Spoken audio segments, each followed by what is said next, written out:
Saya ingin mendengar suara perempuan dari Mbak Yeni. Apa yang Mbak Yeni lihat, kan ada tulisan Gus Dur di majalah Tempo waktu itu soal 3 pendekar lulusan Chicago. Bagaimana Mbak Yeni dengan cerita-cerita dari Gus Dur maupun interaksi dengan Buya, melihat bahwa seorang Buya adalah memang sudah tokoh lintas zaman, lintas iman, bahkan di penghujung akhirnya masih selalu memikirkan keutuhan bangsa. Iya Mbak Rosi, jadi sama seperti semua pembicara tadi ya. Saya rasa saya hanya akan menambah sedikit karena semua pembicara tadi sudah mengeksplorasi banyak hal tentang apa yang diperjuangkan oleh Buya selama ini ya.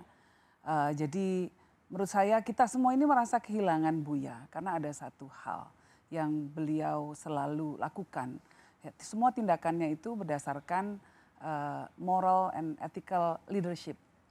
Jadi kita sama-sama tahu bahwa kepemimpinan itu bukan hanya kepemimpinan formal ya, tapi juga kepemimpinan informal. Ya, Buya adalah walaupun sudah tidak menjabat sebagai Ketua Umum Muhammadiyah, pengaruhnya masih sangat luar biasa di masyarakat. Nah, ketika menjadi pemimpin umat, beliau selalu mendasarkan lakunya dengan basis moral dan etika. Dan itulah yang kemudian menuntun beliau dalam membuat pernyataan-pernyataan, dalam membuat pembelaan-pembelaan ya terhadap mereka yang teraniaya, terhadap mereka yang terintimidasi dan didiskriminasi dengan seolah-olah dengan sangat mudahnya ya. Karena basisnya moral. Ya. Sehingga beliau kemudian mengalami hujatan dan lain sebagainya diterima. Ya. Nah, ini karena basisnya bukan kepentingan. Betul. Nah, ini bedanya. Nah, kalau kemudian kita bicara dalam konteks hari ini, bagaimana kemudian membumikan Pancasila ya sesuai dengan pesan Buya. Tadi soal keadilan sosial betul sekali. Dan saya sendiri ikut mengamini apa yang disampaikan oleh yang lainnya bahwa keadilan sosial menjadi basis dari semua sila-sila yang lainnya. Tanpa ada keadilan sosial susah untuk menuju ke persatuan.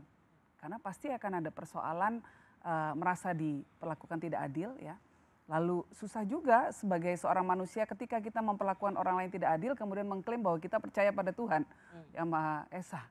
Ya. Nah, jadi kemanusiaan juga jelas tidak dipraktekkan ketika tidak ada keadilan. Nah, praksisnya seperti apa sih keadilan sosial ini? Kemudian pertanyaannya kan seperti itu. Praksisnya tentunya adalah bahwa misalnya ketika bicara soal hukum seperti disampaikan Prof. Mahfud, kita harus betul-betul berusaha bahwa hukum di Indonesia tidak tumpul ke atas dan tajam ke bawah. Ini contohnya. Bahwa ekonomi kita tidak dikuasai oleh kelompok-kelompok oligark. Ya, kelompok oligarki kekuasaan tidak menguasai banyak sekali sendi-sendi ekonomi sehingga kemudian mengakibatkan masyarakat jadi korban. Ya, contoh paling gampang saja ya, kasus terbaru soal kelapa sawit, soal minyak goreng. Ini kan contoh menunjukkan bagaimana persoalan keadilan sosial itu tidak mudah. Ya. Tapi keberpihakan pemerintah dalam hal kebijakan yang mengacu pada kesejahteraan masyarakat ini penting. Nah, solidaritas juga ditunjukkan oleh pengusaha kelapa sawit misalnya untuk memberikan ruang lebih banyak suplai minyak goreng daripada dipakai untuk ekspor. Ini contoh-contoh gampangnya menurut saya gitu ya. Jadi nggak bisa cuma sekedar jargon. Lalu juga soal kesetaraan. Karena konstitusi kita memberikan hak kepada semua orang, apapun latar belakang agama, kepercayaan, suku, ras, etnisnya, untuk bisa mempunyai tempat di ruang publik, bisa mencalonkan diri dan lain sebagainya, hak itu harus diberikan. Oke.